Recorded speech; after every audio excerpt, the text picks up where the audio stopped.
नमस्कार. आरो स्टोरी मराठीमध्ये आपल्या सर्वांचे स्वागत आहे. आज आपण ऐकणार आहोत एक विनोदी कथा. आयडिया केली आणि खड्ड्यात गेली. शाळेत असल्यापासूनच घोड्या करण्याची सवय होती. आम्हाला सरळ रस्त्यावरून जाणं कधी जमलंच नाही. अगदी प्रयत्न करूनही नाही. नेहमी जगापेक्षा वेगळं करायची हौस असायची. ह्या प्रकारची सुरुवात वर्गात सगळे एक साथ नमस्ते सर म्हणून उभे राहिले की आपण उभं राहायचं नाही, इथून सुरुवात झाली. सगळ्यांनी गुड मॉर्निंग म्हणून झालं की एकट्यानेच गुड मॉर्निंग म्हणायचं. वर्गात डबा खाणे हे तर कॉमन होतं फार. आपले विविध गुणदर्शन दाखवायची कोणतीच संधी सोडायचं नाही. वर्गात फटाके फोडणे, सरांच्या गाडीची हवा काढणे, वरांड्यात उभा राहून मास्तरांना नावाने बोलवणे, ते बघायला लागले की मैदानात त्याच नावाच्या मुलाला हात करणे वगैरे सगळे प्रकार झालेले. आता काहीतरी मोठा कांड करणं गरजेचं होतं. त्याशिवाय आपली ओळख होत नाही. ओळख बनवायला खूप अभ्यास करावा लागतो किंवा खूप कांड. आता पहिला प्रकार माझ्या सोयीचा असला तरी ग्रुपच्या सोयीचा नसल्याने आम्ही दुसराच प्रकार जादा करायचो. वर्गातून बाहेर काढल्यावर एकदा आम्हाला चिमणी उडाली कावळा उडाला खेळताना, तर एकदा गोल दगडाने कोयबा खेळताना पकडलो गेलो. तेव्हापासून आम्हाला वर्गात बाकावर उभा करायला लागले सर. आमच्या शाळेच्या बाजूलाच कृष्णा नदी होती. बॉल हरवला की आमची मधली सुट्टी कृष्णा नदीच्या धरणावर पाण्याशी खेळत जायची. एकदा सहज इशल्याला म्हणालो, ह्यो रस्ता कुठं जातोय र? इशल्या म्हणाला, आमचा बा होता रस्ता बनवायला, मला माहीत असायला. ह्यो सरळ विचारल्यावर सरळ बोलला, तर तो इशल्या कसला? किरण्या म्हणाला, मला वाटतंय बागेतल्या गणपतीला जात असावा. होय होय, असल. किरण्याने पाठिंबा दिला. जायचं का उद्या? थोडं फास्ट चाललो तर दुसऱ्या वॉर्निंग बेलच्या अगोदर पोहोचू. जाऊया की भावा? इशल्याने पटकन पाठिंबा दिला आणि किरण्या पण तयार झाला. इतका वेळ शांत असलेले विंड्या आणि निकल्या दोघंही आम्ही नाही येणार म्हणाले. मगर आहे पाण्यात. इथं चाळणीत पाणी घेऊन जीव द्यायला पाणी नाही आणि मगर येणार आहे वय? इशल्या म्हणाला. झालं, उद्या मधली सुट्टी झाली की लगेच निघायचं ठरलं. ठरल्याप्रमाणे दुसरा दिवस उगवला. शाळेत आल्या आल्या आमची चर्चा झाली. निखल्या आणि विंड्या नकोच म्हणत होते, पण मी ऐकायच्या मनस्थितीत नव्हतो. भारताचा शोध वास्को द गामाने लावला की कोलंबसने? ह्यात वाद सुरू असतानाच आम्ही बागेतल्या गणपतीला जायच्या नवीन वाटेचा शोध लावणार होतो. मधल्या सुट्टीच्या आधीच डबे खाऊन झालेले. जशी बेल पडली तसं मी आणि इशल्या मागच्या दाराने आणि किरण्या विंड्या निकल्या पुढल्या दाराने बाहेर पडलो आणि तडक धरणावर जाऊन थांबलो. वाटेचा अंदाज घेतला आणि निघालो.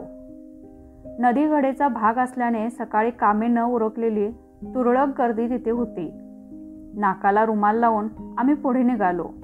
मी आणि किरण्या पुढे, इशल्यामध्ये आणि निखल्या विंड्या मागे असा ताफा निघालेला.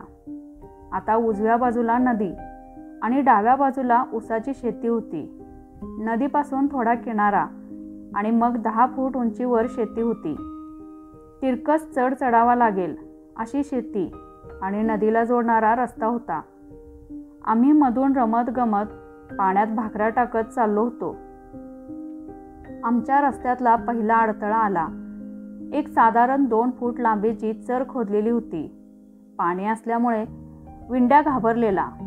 त्याला आम्ही उचलून पलीकडे नेला. आम्हाला नदीच्या पलीकडून लोक पुढं जाऊ नका म्हणून खुणवत होते.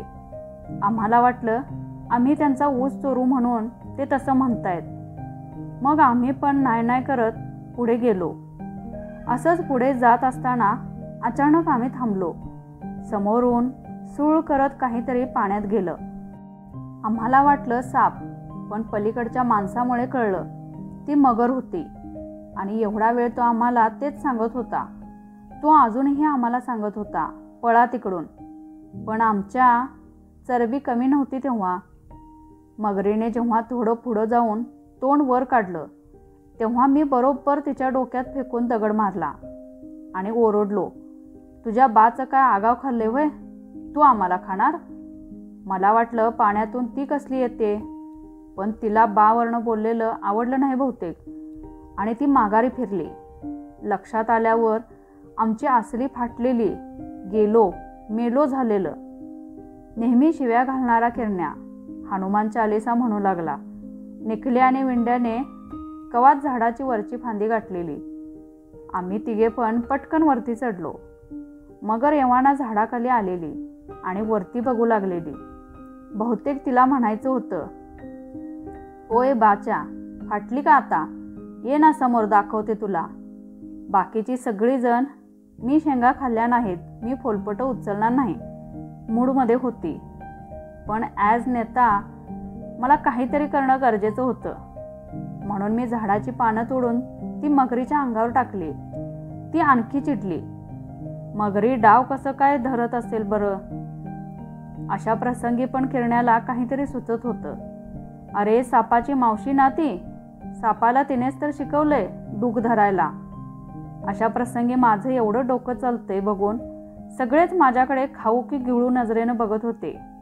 आमच्या उंचीपेक्षा जास्त आकाराच्या मगरीबरोबर 2 हात करणं टाळून झाडाच्या बाजूला असलेल्या शेतात शिरलो. पहिली बेल वाजायला अजून 5 मिनिटं शिल्लक होती. मगरीला चिडवून आम्ही माघारी परतलो. पोहोचेपर्यंत वर्ग सुरू झालेला. पळून पळून सगळे घामाघूम झालेलो. सरांना आत येऊ का विचारल्यावर सराने कुठे होता रे असं विचारलं. सगळे माझ्याकडे बघायला लागले, म्हणजे उत्तर मी देणं अपेक्षित होतं. पहिल्या बाकावर बसलेल्या झिपरीच्या वहीवर मिल्खाचा फोटो होता. मी लगेच म्हणालो, सर रनिंग प्रॅक्टिस करत होतो. तुमच्या आशीर्वादाने यावेळी आपल्याच वर्गातला पहिला येणार बघा. म्हणून पटकन सरांच्या पाया पडलो. ही माझी जुनी सवय. मोठ्यांना मान दिला की ते आपल्या किमान 90 चुका तरी माफ करतात. माझी ट्रिक वर्क झाली. सर पाठीवर थोपटत म्हणाले, तुझ्यासारख्या विद्यार्थ्याकडून अशीच अपेक्षा आहे. मला उगीच सरांच्या डोळ्यांच्या कडा पाणावल्यासारख्या दिसल्या. झालं, आम्ही सुटलो. नंतर मगरीला बघितलेली कथा आम्ही आमच्या पद्धतीने पूर्ण वर्गात खुलवून सांगितली. त्यात आम्ही तिला कसं मारलं, ती कशी परत आलीपासून आम्ही तिला काठीने मारून कसं परत पाठवलंपर्यंत सगळं होतं. पुढे जाऊन आम्ही तिथून बागेतल्या गणपतीला कसं जायचं हा शोध लावला. ह्याची इतिहासात कुठेही नोंद नसली तरी हा पराक्रम करणारे पराक्रमी योद्धे आम्हीच होतो.